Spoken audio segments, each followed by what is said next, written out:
No, it was in the gift shop before the ride. Oh, So and then when The Rock and Chris Evans did the introduction. yeah, yeah. Our next guest is a professor at Jackson College in the Science Department, Biology and Chemistry, Dr. Matthew Badtke. Good morning. Good morning. Well, we've been talking about health. You know, it's We sure have. it's typical when they're here. Either Andy or I have a health issue. I don't have a health issue. I have something that I've seen usually. Let me ask you first before we talk about some of the latest. Surgeon General recently describing loneliness and equating that to potentially a pack of cigarettes a day, increased depression, anxiety, and dementia. It's kind of odd hearing all that when you compare a pack of cigarettes a day to loneliness, but the pandemic and it has shown for this to be true.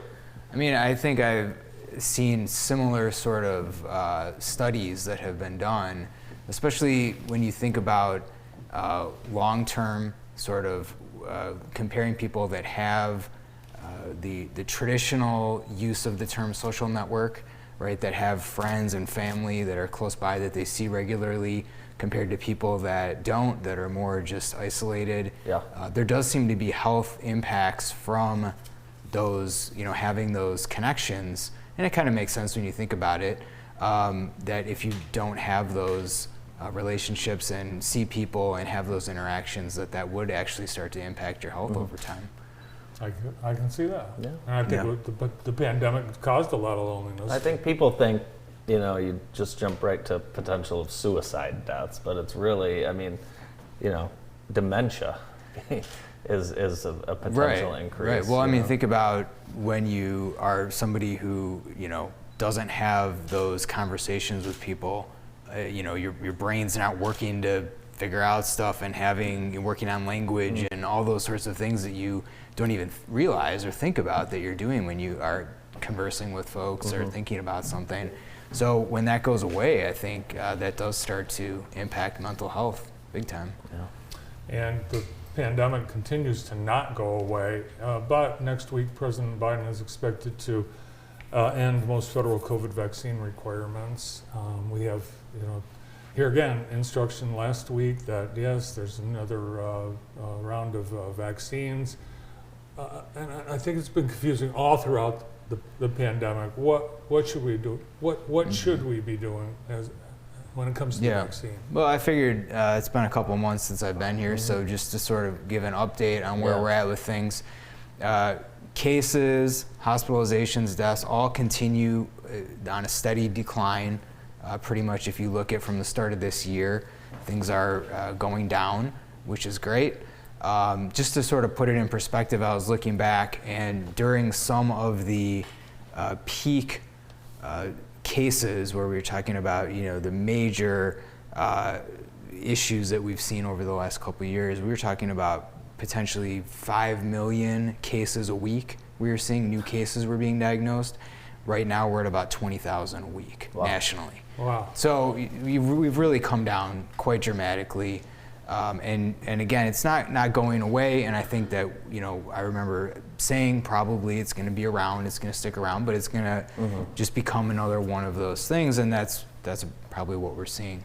Now, on the vaccination front, we have seen much more limited uptake of the bivalent or the vaccine that had the two different versions.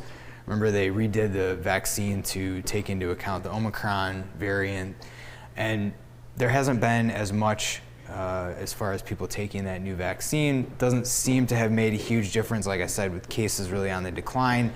And I think a lot of people are happy to forget about the last couple of years and forget about COVID-19 and not worry about getting an updated vaccine. So, I think it's like about 20% uptake on the most recent variant of the vaccine. But despite that, we still see good protection from previous infection or earlier vaccination.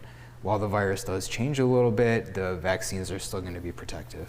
Continued fallout, learning loss for school-age children is an interesting one. I think we forget that there were a lot of kids that were essentially really not in school for about a year. I mean, yeah, everyone shut down March of 2020, but people forget that following year was very spotty at best. Yes.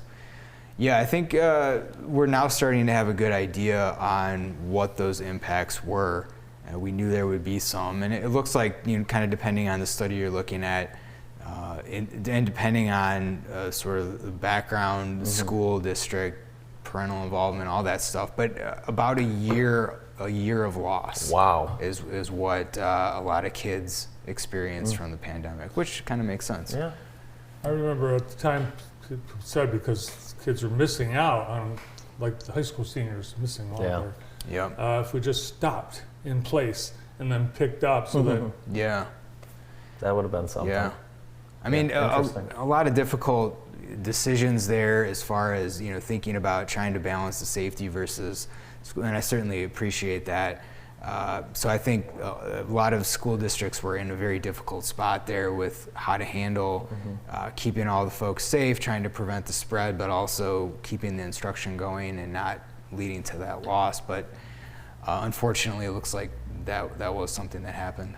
One of the things that I think the community realized, Jackson College has a lot of expertise when it comes to public health. In fact, we looked at JC as really being a leader in how the pandemic was handled, and you modeled a lot of things that the community followed. How does that set up the college for the next health issue? Yeah, I think that's something that I know our president has been thinking a lot about, and sort of, one of the big things that came out of COVID, I think, was an appreciation for if you're sick at all, just don't come, right? And I think that's really something that a lot of people, gave lip service to, but didn't really do before. And I think now there is a better appreciation for just in general, if you're sick, stay home.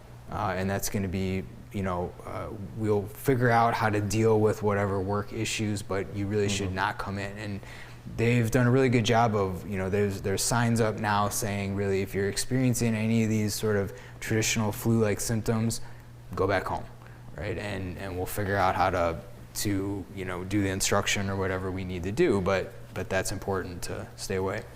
Yeah, that's actually the as you enter the campus, right. Welcome. Unless you're sick, go home. Right. Well, we appreciate everything that you bring to the show, and thanks for coming in today. It's good to be here. Thank you. Dr. Matthew Badtke from Jackson College.